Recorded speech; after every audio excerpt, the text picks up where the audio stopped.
Hi everyone, welcome to this new episode of Asian Business Owners. I'm Carmen, entrepreneur and your dear host of this podcast.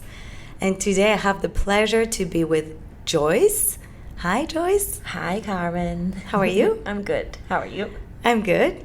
Always good when I record a podcast. So I listened to your story at the Global Talent Summit event because you were a speaker there. Yeah. In Hong Kong. It was in May, I think. Yes. So you founded NakedLab in 2018, a sustainable, organic, and high-end bedding brand established in Hong Kong, Singapore, the UAE, and Europe. And you also ship worldwide. Yes. You won multiple awards, and in 2023 you received the prestige 40 Under 40 award. And what struck me is your unique story that touches people and is very powerful to bring people together. And everything started when your daughter was diagnosed with a skin condition. Yeah. I remember that from your speech. Yeah. And you couldn't find chemical-free and high-quality, comfy bedding, and affordable also, that would suit your daughter. And so what did you do? You came up with a radical solution. Yes. You created the bedding yourself. Completely out of the blue kind of thing. Because I was an architect. And I know I wanted to be an architect since like my very young age. Like 3 years old, I was already like drawing buildings and playing Legos. And my dad also, so the story was my dad wanted to be an architect, but he was poor. And at that time, to be an architect, you need to have a lot of money to buy materials like papers, pens, and everything, and like making models, you know, those foam and things. So he ended up being an engineer, and he wanted me to be an architect. So it was more like a thing between me and my dad. Like I want to fulfill his dream. So I never asked any question. And I genuinely enjoy art and design and, you know, aesthetic things and, you know, the concept of like a home, a space, things like that. I really enjoy it. So no question asked. Like I was all my, even like this after school activities, everything, it was planned it so that I would become an architect. So things were really smooth. Then I went to the UK for boarding school, and then I went to one of the best architecture school in Hong Kong, in UK. What is it? UCL. Bartlett School of Architecture. So, and then I went on to do masters, and I got a job there. So you started your career in London? Yeah. So I have never ever thought about coming back to Hong Kong and also ever like running a business. It was just not in the picture. There were no one in my family who does this. Like everyone was professional. So it was very out of the blue. So then the reason why I came back to Hong Kong was that I'm a single child. So my mom said, oh, it's time for you to come back. You've been away for like 15 years. And then I said, okay, I will come back, thinking that, you know, even if I come back, I will just do 1 year and then I will leave. And then when I came back, also with the UK company, so I followed my company back to Hong Kong to, you know, work on Chinese projects, the China project. And then I met my husband, and then, you know, then I'm here. Then things have changed. So I started, you know, married life, and then my daughter was born, Pia, and then as you said, and when you heard from my speech, she has eczema. So my husband has eczema, and I also have like very sensitive skin, but for her it was. I will show you photos later. It was pretty bad, and she was especially bad on her left hand side. So you kind of found out that it was maybe the beddings or something that she was always leaning against, like on the left side. And the doctor said, you know, you can always heal it with steroids and stuff, but you know, it's not a long-term but also solution. It's maybe better to find what's caused exactly. So for her, we are very lucky, because for her it was external. It was nothing internal. Yeah, there is some kind of intolerance, but there's nothing like she's allergic to that causes the skin rashes. So for her, it's mostly because she touched like chemicals that's why she will flare up with the situation. So then kind of like I don't know if I should say it out like this loud, but I will say it in a quiet voice, that then I went onto a forum and then I asked all these like moms who have similar situation and say like, what should I do? And then someone from Australia said like, oh, you should try bamboo beddings because a lot of the brands can do without chemicals. So I actually bought a sheet from now a competitor. Back then it really helps her. And then I was like, oh, okay, let me see like what's the fuss. And then when I repurchased, I also bought myself a set of beddings. And then as soon as I sleep in, like I can tell you the most expensive item in my house is towels and beddings. Like I just value so much like the bedroom, me time and everything. So I was blown away, like really blown away, like why no one, and especially in Hong Kong, I think it's sort of like a materialistic, and people like people know how to enjoy, like and have a good life and have like enjoy good quality products. Like why would there be no such bedding option? Like it's just all cotton. So then I was like telling my husband like, not just help my kids like skin issue, but it also improved my sleep so much. It's so comfortable. And then I was like, oh, I'm not gonna start a business, I'm gonna make my own. And then my husband said like, oh, at that time he didn't take it very seriously. He didn't take it seriously, and he also actually objected because he still, my hours were really long as an architect, and we were planning on a second or a third child. So he really just want me to focus on that and not like just have another baby, business baby. And then I'm really, so as I said, like all my education, like all my growing up training is more on the art side, like more on the design, the art, the poetic side of things. It's not so much of the engineering, science and math side. So my finance and my just the concept of money is very, very bad. So, and my husband knows that. I think when I first came back to Hong Kong, I didn't even know I need to pay my credit card. I just thought like, I know, but now I think about it, it's like very silly. But like at that time, I thought there's some money in there somewhere. That I just kept using it, and then 1 year later, it's like, oh, you're in huge debt, But I just like my concept of money is really, really, really poor. Yeah, because I was about to ask you, because it's one thing to. Well, first it was kind of a radical solution, but I like that, bold choices like that. But it's such a journey to be an entrepreneur, and especially when it's a product-based company. It involves like costs. You need also to find the fabrics and the chemical-free fabrics. So it's not only fabrics, it's like something very specific to learn the specificities, and also to find suppliers and shipment and how did you learn all of this stuff? How did it start? Just do it as it goes.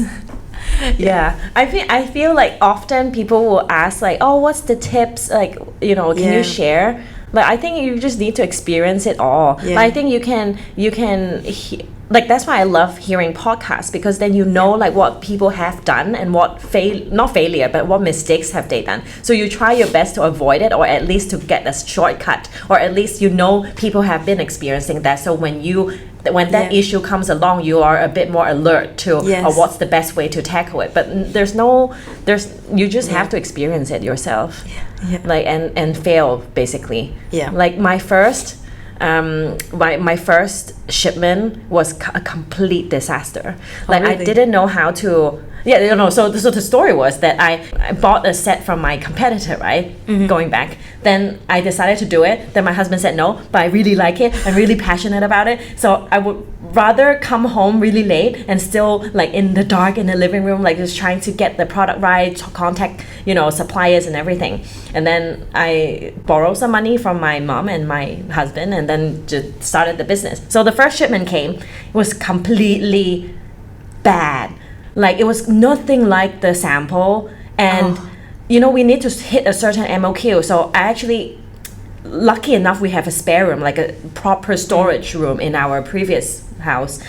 It was completely full. Like there were like, I'm not joking, there were like 200 boxes with a big Wow. truck coming into my building. My helper and I and my husband, like, we were all moving the boxes into it. And as soon as we opened it, it was like the printing was wrong. Like, not wrong, but it was bad. It was very bad. And then actually we didn't end up like selling that batch. So you lost all that money? All that money for the first batch. Wow. And then like how to QC, how to make sure like you maybe need to hire someone like external to help you go to the factory to check if you can't physically go there. Need to get certification before they ship out the lot.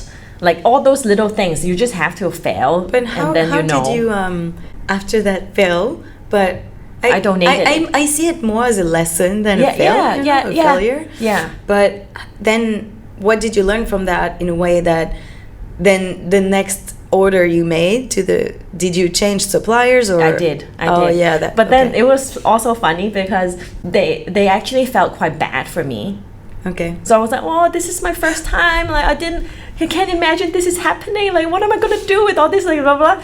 And then actually that person referred me to another factory, which is the factory that I'm with right now. Okay. Yeah. Cool. Nice story. And back to the beginning of this story, very genuine story.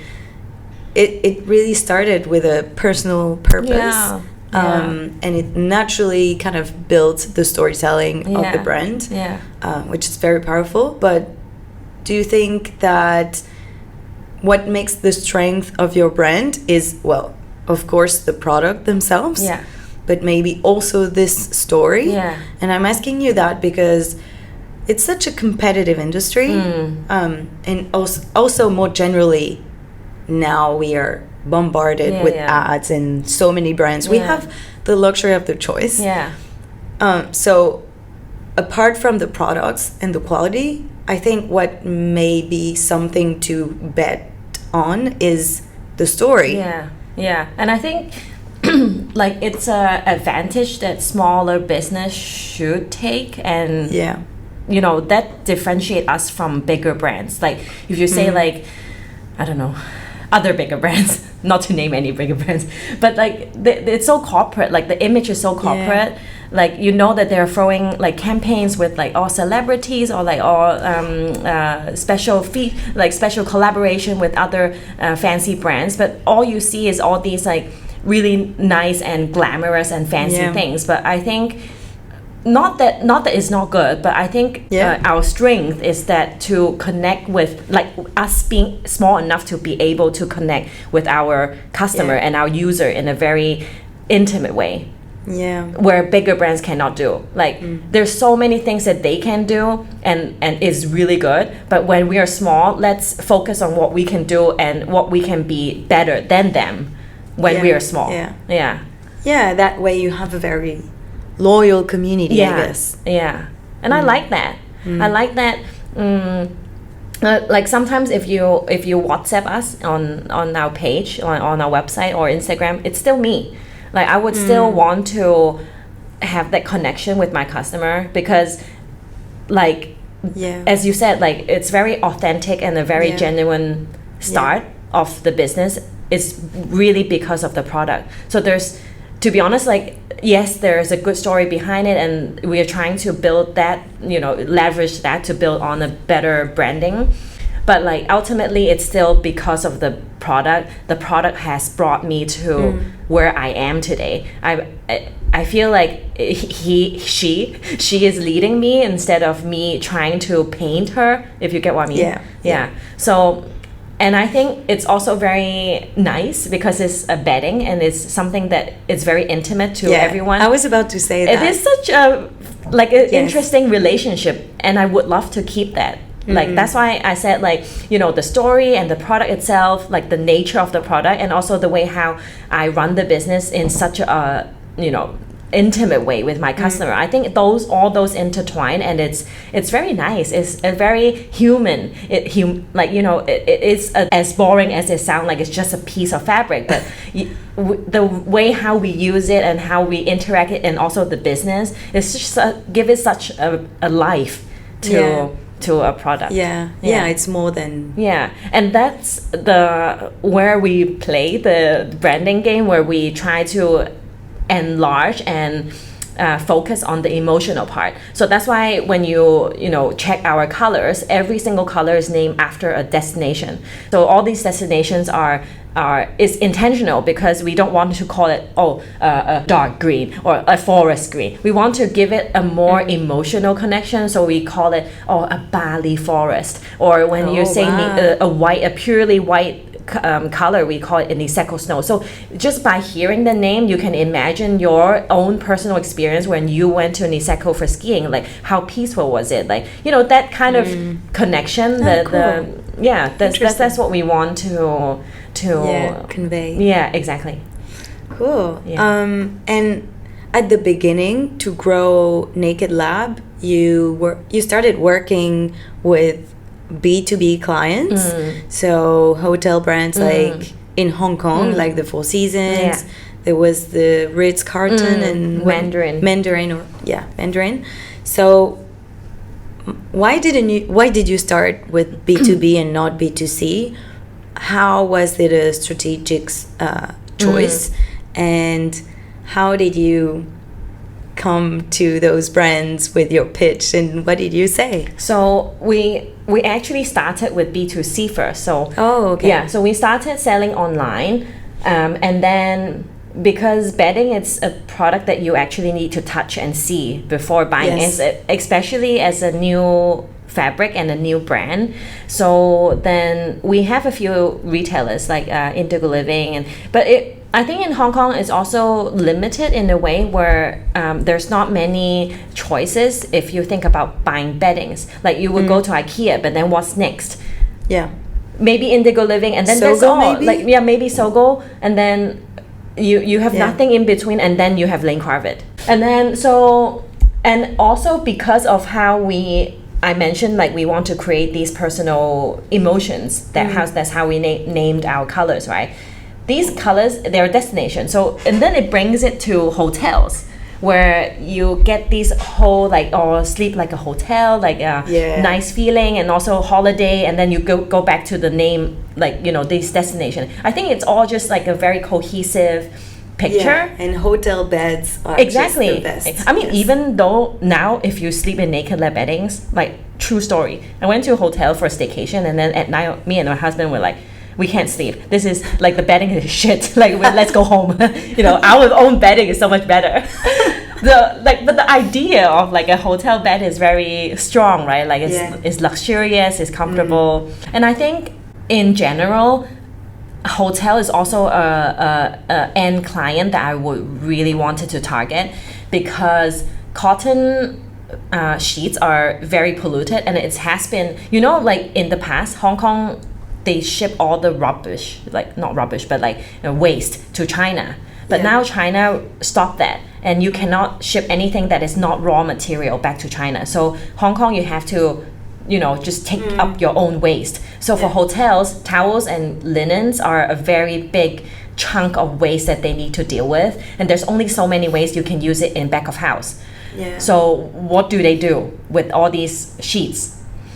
So that comes in where I wanted to provide them with bamboo beddings, because bamboo beddings are biodegradable. So if you find a way to, you know, biodegrade them, then at least they are a good way to, you know. And also bamboo doesn't require so many water. I mean, for the environment, it's better, right? Yeah. So I think a lot of hotels, and it grows super fast. Exactly, it's sustainable. So hotel has to hit all these like sustainable marking, by, you know, this year we want to do that, and no plastic and everything. So I think like the towels and the sheets are a good way to help them in a way, to achieve these goals.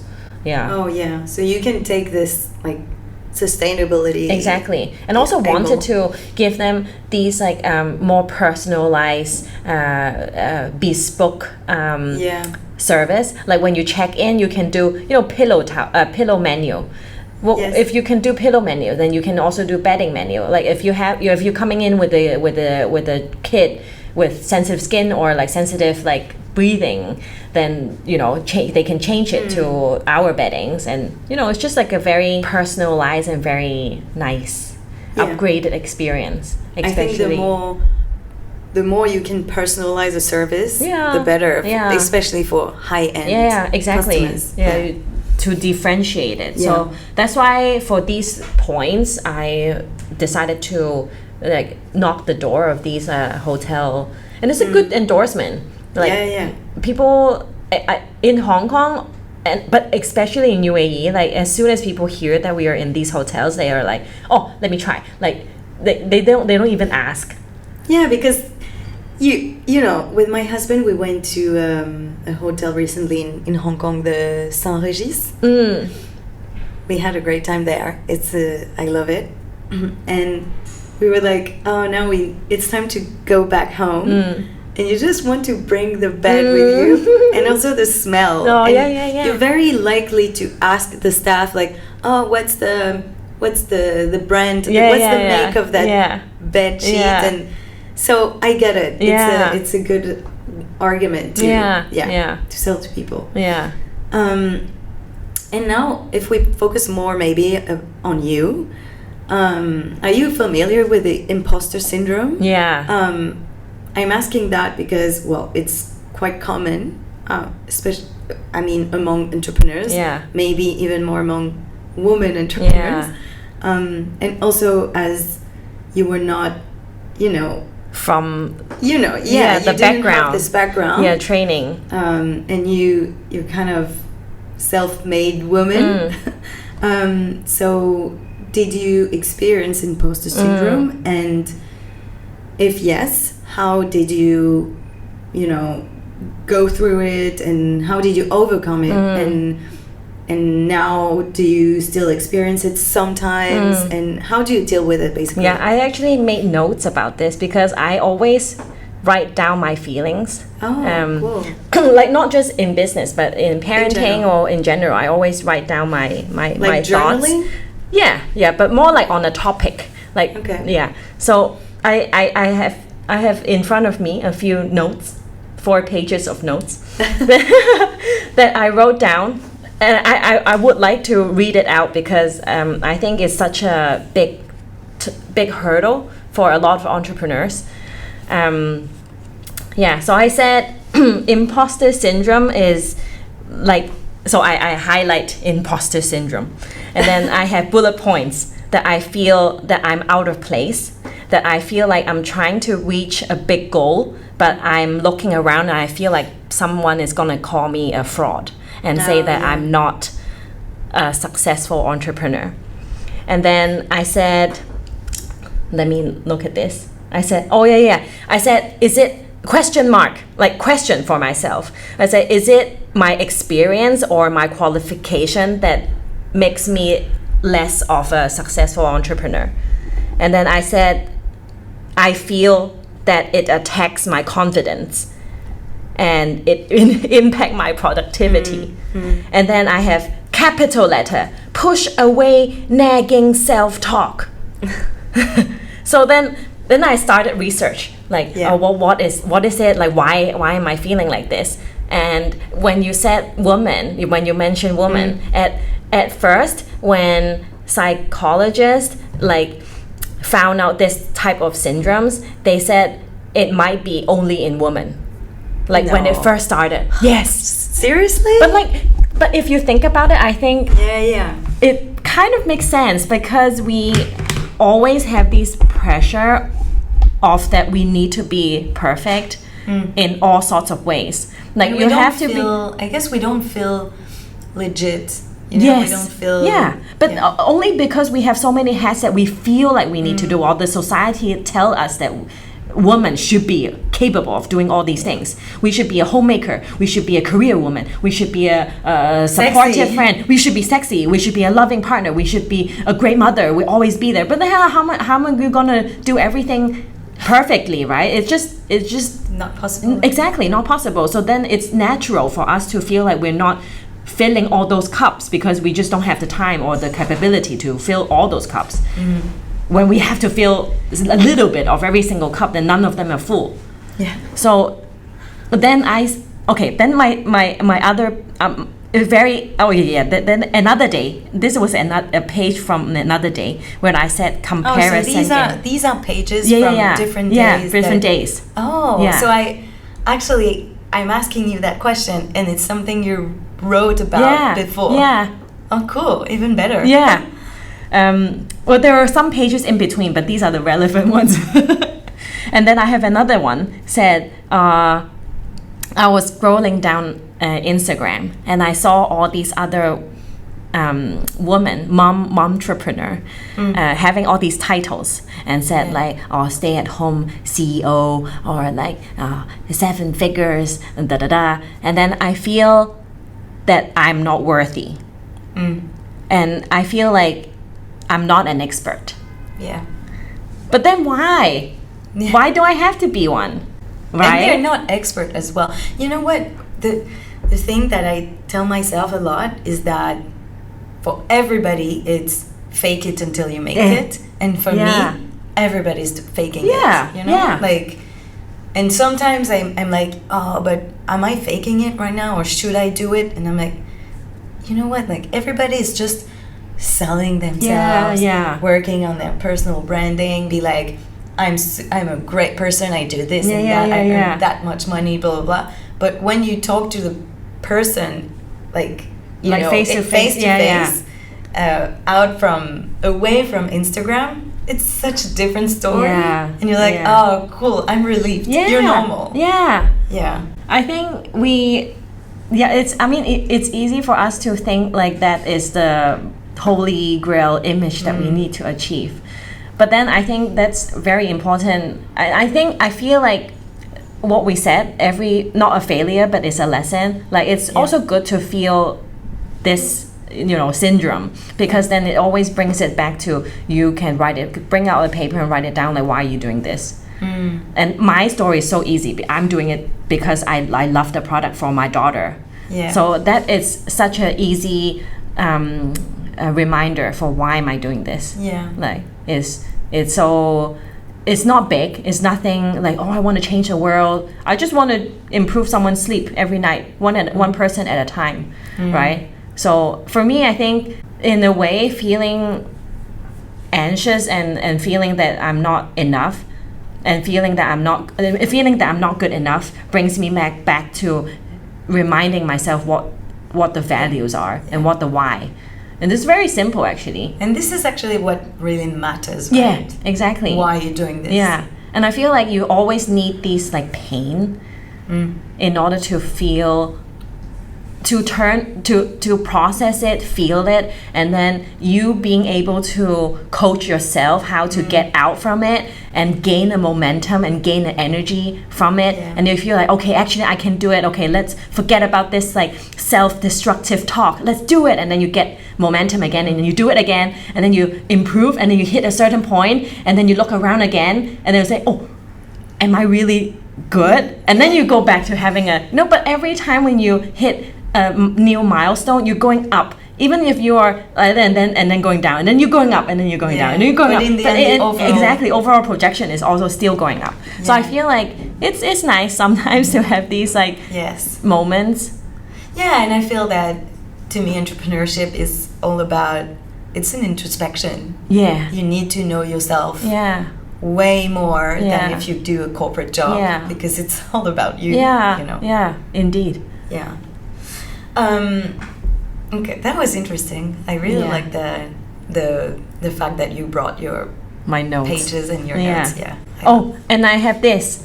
I said, find a trusted friend to butter you up when you feel sad.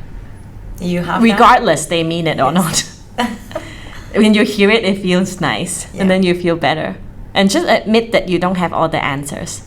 And I think I'm quite good at that. Like, I think even I didn't have, like, so my destructive talk to myself is that I didn't have the background and I didn't have the training for running a business. And a blessing in disguise, I see my husband running a business, and he's so much more further than me, so much more successful in terms of, the size of the company, the reach of the company, the people that he helped, and the money that he earns. But when I see him, I see all the lessons that he had learned, and he would talk to me, and I would keep it as a reminder for myself. And I know that he is so far already, but he is still struggling with every day-to-day like mindset, being strong, and what type of issues that he's having. I'm not saying like he's failing, but as in like he's also having a lot of hurdles along exactly the way. hurdles. It's just normal. Powerful couple. Yeah. And so just earlier we were talking about the fact that you expanded to new markets. So you're in Asia, Hong Kong, Singapore. I mean, you have like retailers there, and also the UAE and Europe. I was intrigued by the UAE because it's very different from. Very different. Yeah. I mean, also, I know Europe a bit. Yeah. And now I know Hong Kong. Yeah. And in Singapore is kind of similar markets, but the UAE is totally a different challenge. Yeah. So, and you grew quite rapidly. Yeah. So how did you and how do you still adapt to different markets? Still thinking how. We're still like, why is it like this? Like, what should we do like every single day? And you're right. It's like it's a very different market. Yeah. And did you make mistakes, or did you learn lessons from market expansions that you didn't replicate? So we thought we would just replicate what we did in Hong Kong and then we'll be fine. Yeah. But then it's not actually fine. No, I think like, of course we're more experienced. The team is more like sophisticated in who do what and what is the best for teaching our educating our customers and everything. Like in that terms, like we are way faster than when we were just started in Hong Kong. Yes, but then I think it's still a very much customer driven, I would say. Like how do we convey the message of that sleep experience to a customer through a screen? Like, I mean, we from Hong Kong, we're operating just on e-com, right? I mean, we have like hotels and retailers like representing us on the ground, but we're still here like trying to get more reach and things. But like I think e-com has been difficult in UAE. Hong Kong and Singapore, I mean Southeast Asia in general, e-com is so easy. Like people are very open to buying online. They're not so much asking questions, and they just buy, and usually don't really return it even though there was an issue. So in Hong Kong it's perfect. UAE, people really have the spending power. Like the average basket value is higher? I'm talking about like 7 to 10 times higher than Hong Kong. Wow. Yeah. Knowing that in Hong Kong, already. Yeah, exactly. Yeah. But then I think the shopping scene, people are still very much, they want to see it on retail. They want to interact with the sales staff on the ground.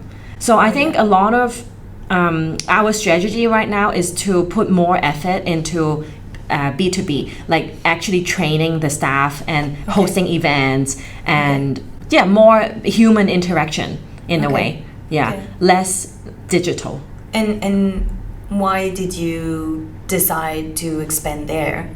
It was completely random again. Like one of a celebrity, I think she just stumbled across our ads and then she bought it and then she liked it and then she talked about it on Instagram. Actually, she not only opened the UAE market for us, he also opened the US market for us. And that's why we're also in the UK, because she actually is, she's British. Okay. But her husband is American, and then they live in UK, and in Dubai. Wow. So as soon as she posts, sales started coming in, and like we got more influencer. Yeah. So again, it's also random. Yeah. It's not like we analyze this market and then we need to tackle it. No, but actually it's a good story, and it might be the best way to start from, again, genuinely, because that person really liked what you were selling, and she talked about it. Yeah. And you didn't it pay really her is for like that. you going on a date movie, and then that guy invited you back home and you know what's going to come next, instead of you just genuinely enjoying a conversation with your boyfriend, and then things happen. It's like a hard force and something's naturally happening. Yes. It's different. I think. Yeah. Cool So story. nothing is planned. I mean, of course, we plan where we want to go in the big picture, but I would say like the most needle moving, the most, how can I say it? Like the most influential move are actually really driven by customers or yes, okay. You get what I mean? Like even the customers really drive. Exactly. And we have such an amazing community who really trust us and who really genuinely like why NakedLab, like what we are offering and why we started NakedLab in the first place. Like, so Four Seasons actually is from a customer. So someone in the Four Seasons establishment used our beddings, and then they decided that, do you want to, Oh, cool. So a lot of them are, and I like it. I like all these like very genuine moves. This is, from a marketing perspective, this is the goal, to make your customers become brand ambassadors. Right. And like this is an exactly army. that. Yeah. And on top of expanding to new markets, you also expanded your offer. You were telling me towels. Yeah. I was about to say, am I allowed to say that? But now it's out, right? Now it's out. Towels. Yeah.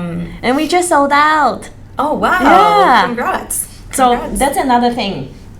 I think learning from the success from NakedLab, like with the beddings, the star of the business is really the product. And I mean, it's a product business. It should not be like you have a good piece of meat. You only need to put salt and pepper. You don't need to marinate it with all sorts of different fancy ingredients. So I wanted to present another meat that is good quality. Yeah. And I have been researching for a long time. Like what makes, I have over 100 towels at home. I'm not joking. I've been trying so many different types, different brands.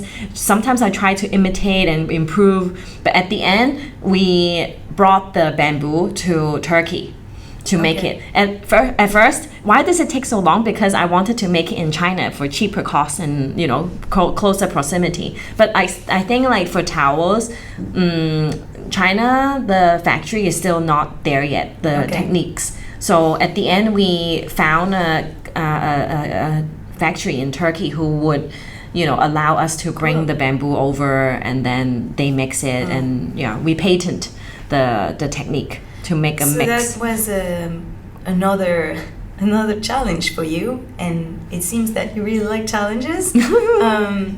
So what was the biggest challenge you faced, and at that time? I mean, since you started, what also is the next big thing that is challenging and you want to tackle? Challenging part, I'm just thinking like what is the biggest lesson that I've learned so far, but I think there is just so many. Like if you could think of something and be like, oh, that was challenging, and maybe you overcome it or not, but do you? I think the most challenging part is who is the winner? There's so many. Maybe on a business perspective is to manage the finance, like how much goes where, and forecasting how much I should put in what area. But I still very strongly believe that we have an amazing product and we have a very genuine story. Like it's not a $1 million business idea. It's not like, I see there's of course it's a niche in the market, but it's not because of that. That's why I think about this product and then I know that it's going to bring me cash. It is really from the love of a product. So, and I know a lot of customers are resonating with that and, trusting our eyes and our, taste on the product. And we would love to bring it to even more places. But then I think to actually properly enter new markets, we need way more capital than we, can. How do you know? So now we're self-sufficient. Exactly, the cash flow.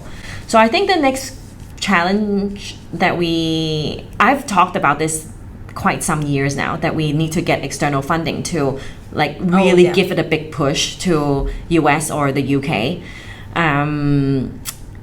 That's also another thing that I learned from the UAE market, that it's hard to remotely think that you can copy a strategy and it will be successful. It is successful for this area because of the people here, because of the culture, because of the local, how they react to the product and how they use the product and how they like the product to be seen and to be present and to be in what retailers. Who do you associate with? Which influencer use your product? All those things are very localized. So we were trying to do everything that we've done for Hong Kong in UAE, and we still didn't get the results as expected until we have a ground staff in the UAE telling us all the insights, who's doing this and who's doing what, who you should contact in terms of collaboration and all that stuff. People really like the trend, and you need to be on the ground. You need to serve the people there. There's no universal, recipe to it. Taking a step back and looking at your success story, is it also, so in hindsight, it's really a deeper question, but it really came up to me. Is it also some sort of a message to pass on to your daughter as well? I think it's super inspiring, the fact that, for you, it's nothing is impossible. You couldn't find what you wanted, so you know what? You created it. And I think if you want something done, do it yourself. And in your case, create it. Is it also a mindset that actually you would like to share with your daughter when she's little?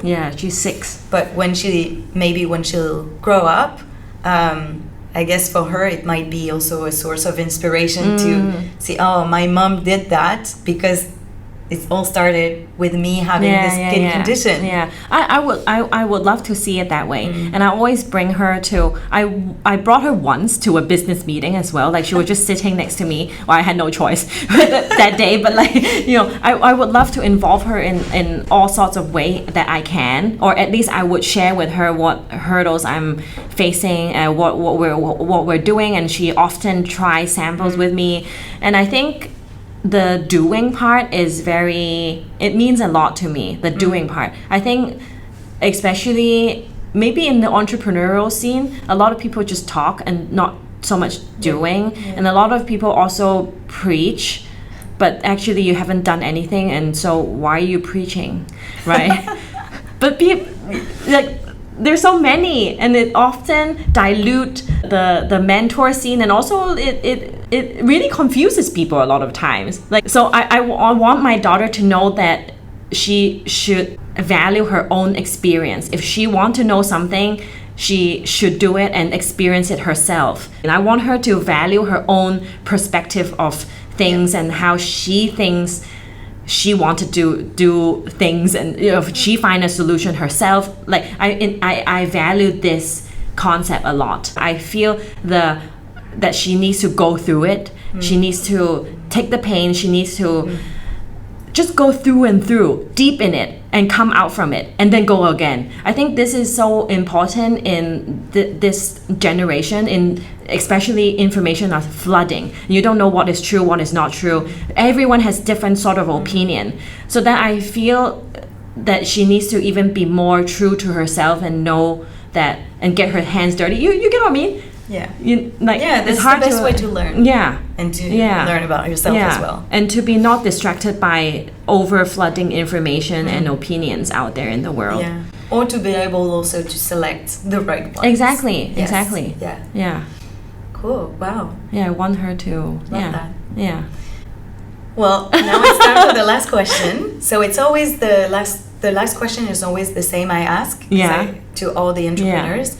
It's what are the lessons, we were talking about that a lot, the lessons you learned or the tips you would give to other entrepreneurs or also to aspiring entrepreneurs, because there are people that are listening to us that are not entrepreneurs yet but might be thinking about it. So what would you like to share with them? Yeah, I think it's easy to be distracted in this world, and everyone is a little bit like related to all the imposter syndrome as well. It's easy to get distracted and forget why you're doing it and what do you want to achieve? What do you want to get out from it for yourself? And you know, I think as cliche as it sounds, I think for new entrepreneurs, always just be reminded and write it down, big words, stick it on the wall, like your reasons, like your why and your how. I mean, everyone talk about it, but it's easy to get distracted.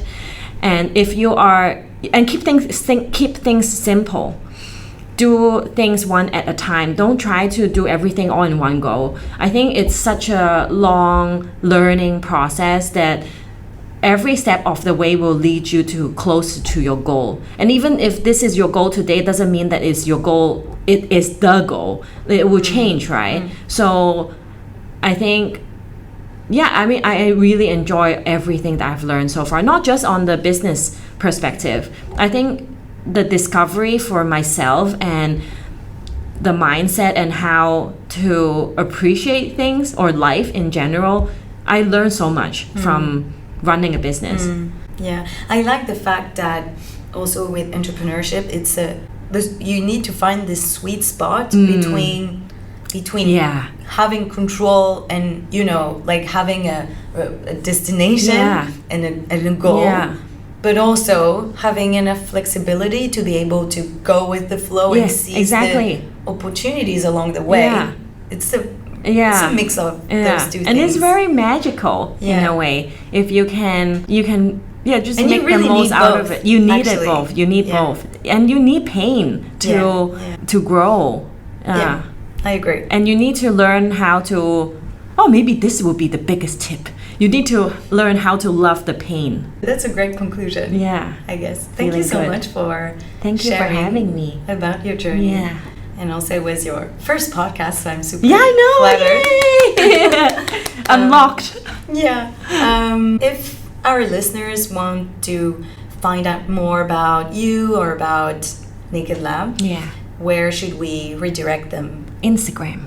Yeah, on our website www.nakedlab.com. And Instagram? You will see my face there. You can talk to me.